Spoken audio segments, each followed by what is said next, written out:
Nosso pensamento tem muito mais poder e importância do que o nosso senso comum normalmente acha. A gente pensa que o pensamento é aquela coisinha escondida que fica acontecendo ali, e o que é importante realmente é o que aparece no mundo para as outras pessoas ou para as coisas, que é a nossa palavra e as nossas ações. A gente dá muito mais importância para esses dois.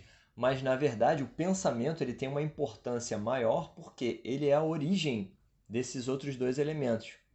Ele tem um poder criador por si mesmo, mas além disso, ele impulsiona, ele que é a base, que é a origem do que a gente fala e faz. Logo, do que são os nossos hábitos, no que a gente se transforma e como fica o nosso ambiente, como a gente afeta as coisas.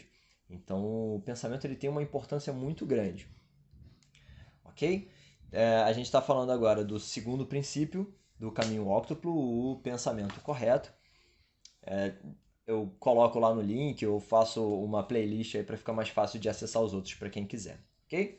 Vamos lá. Então, primeira questão do pensamento correto, como a gente começar a dominar melhor esse pensamento, para em vez de ser levado pela vida e por esse pensamento, a gente começar a determinar esse caminho e usá-lo de forma prática. Primeiro princípio é a natureza automática, autônoma do pensamento. Então, você pode sim pensar ativamente, escolher, mas na maioria do tempo, o seu pensamento ele tem uma natureza de estar acontecendo automaticamente. Ele pega informações do seu ambiente, de todas as suas experiências, e mistura, conecta, cria coisas novas a partir daquilo. Então, esse pensamento ele tem essa capacidade de fazer isso, ele faz isso independente da sua vontade. Ele tem uma natureza automática, como se fosse um computador que você pode usar aquele computador. Ele tem uma inteligência, não é inteligência artificial, uma inteligência real. Então, o pensamento ele tem uma inteligência e faz isso de forma automática. Pensa como se fosse um órgão do corpo. Então, o seu coração ele bate. Você pode correr e fazer com que ele bata mais rápido, mas independente da sua vontade, ele vai estar lá batendo. A respiração, a mesma coisa. Eu posso ativamente inspirar, expirar no ritmo e profundidade que eu quiser, mas mesmo quando eu esqueço da respiração, inclusive quando eu estou dormindo, a minha respiração está funcionando. Então o pensamento tem essa mesma qualidade de ter essa natureza de absorver experiências, informações e ficar trabalhando com elas. Tá? Então, baseado nisso, a gente vai para o próximo princípio, que é considerar os seus ambientes, os seus relacionamentos e as informações que você absorve como alimento da sua mente. Se você come comida estragada, é provável que você tenha uma diarreia. Você vai sentir dor na barriga, vai ter que correr para o banheiro, lá, vai ser ruim por um tempo. Depois você vai se livrar daquilo. Mas se você come comida estragada de novo, não vai ser legal também. Então, a ideia é você comer uma comida saudável para que tenha um bom processo de digestão. Da mesma forma, acontece com o pensamento e nossas experiências.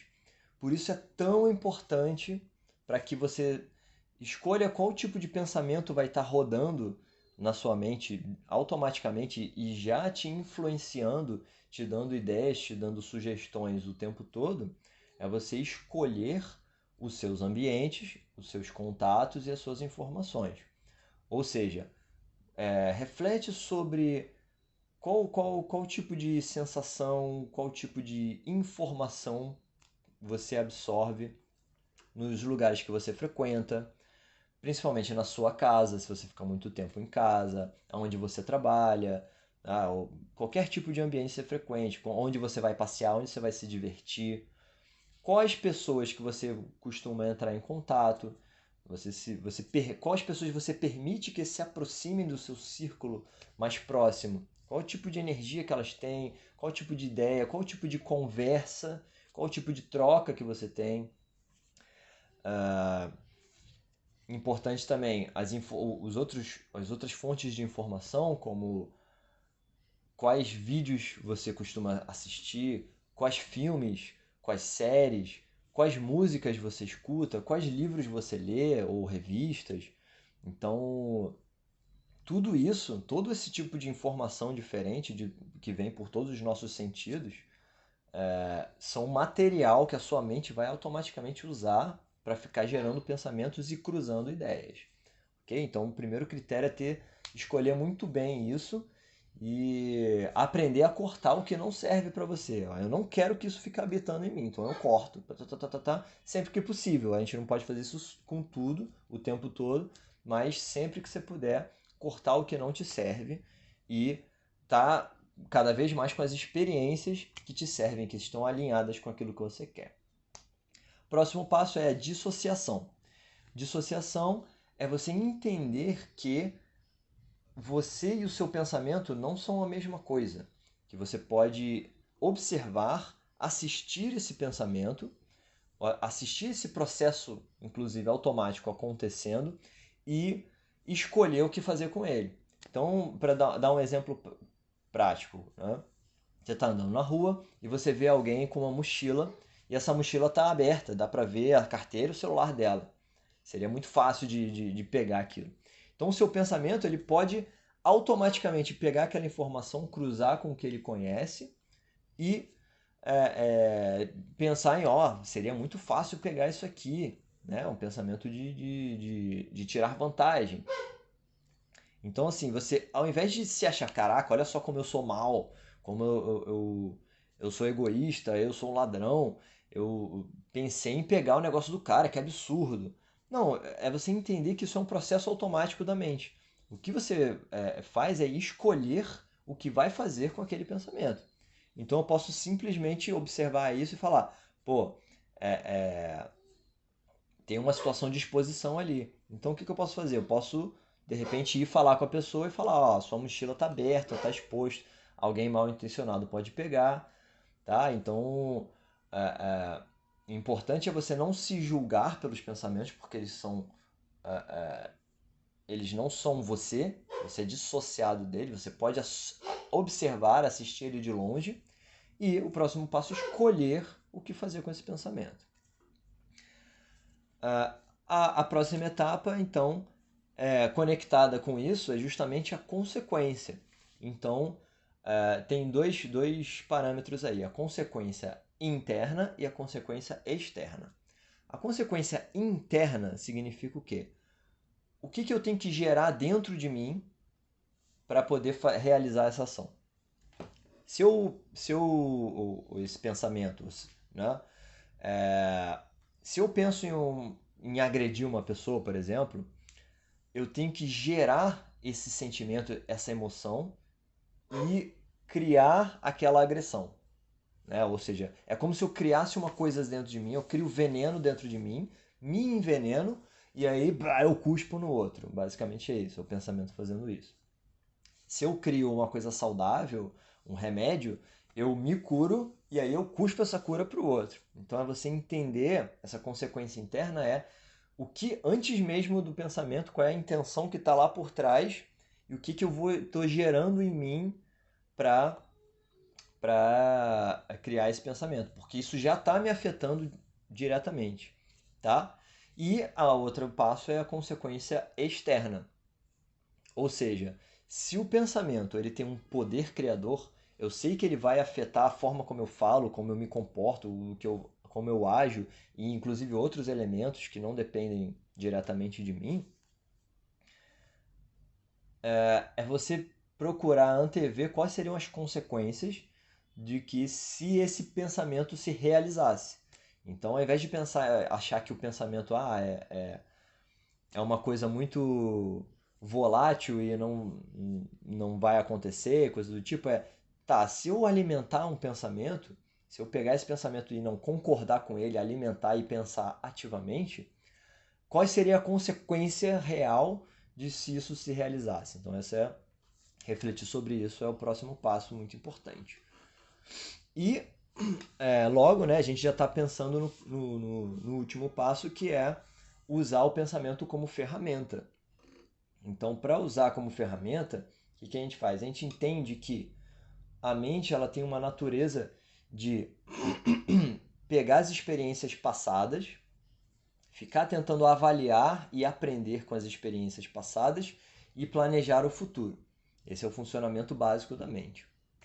Resolvendo problemas o tempo todo. A mente é a super máquina de resolver problemas. Só que quando esse processo está automático, a nossa mente usa o que ela aprendeu, o que ela acha que funciona.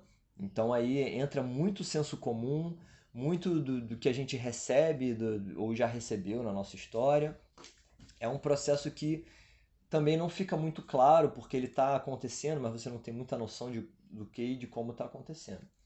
Então a ideia é que você tenha um momento específico para refletir sobre certas questões, para resolver problemas e questões, achar conceitos que te ajudem a dali para frente planejar os seus próximos passos, suas ações, o que você vai fazer com aquilo que você aprendeu. Ou seja, você pegar esse processo que já acontece naturalmente, ter um momento específico para direcionar ele usando a sua atenção, a sua intenção, a sua vontade. Não deixar a mente ficar fazendo só esse processo o tempo todo sozinho. Então, quando você tem um momento específico para, digamos assim,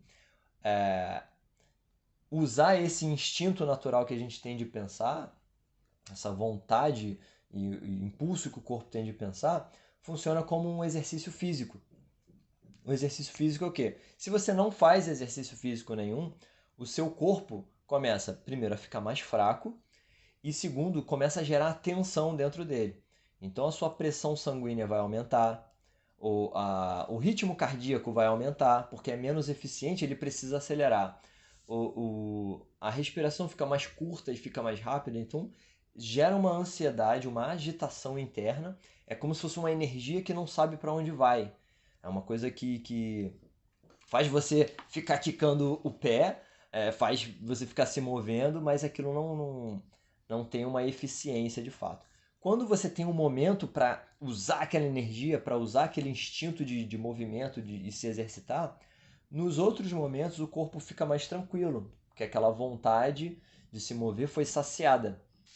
Então, com a mente, com o pensamento, funciona da mesma forma. Ou seja, se eu tenho um momento de pensar, de refletir, de trabalhar a minha mente, nos outros momentos ela fica mais tranquila. A frequência e velocidade dos pensamentos fica mais lenta, você consegue vê-los com mais clareza, eles não ficam naquele frenesi constante tão impulsivo.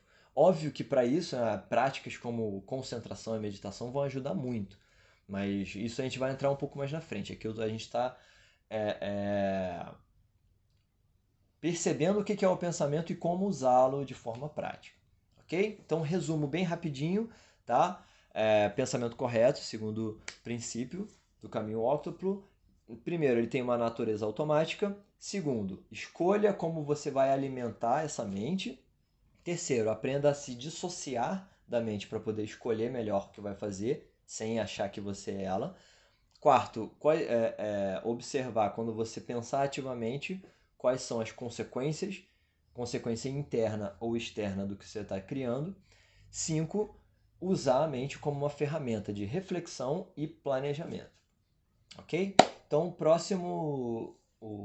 próximo princípio do caminho óctuplo o terceiro, é a palavra correta, que já é o próximo estágio. A gente se vê na próxima.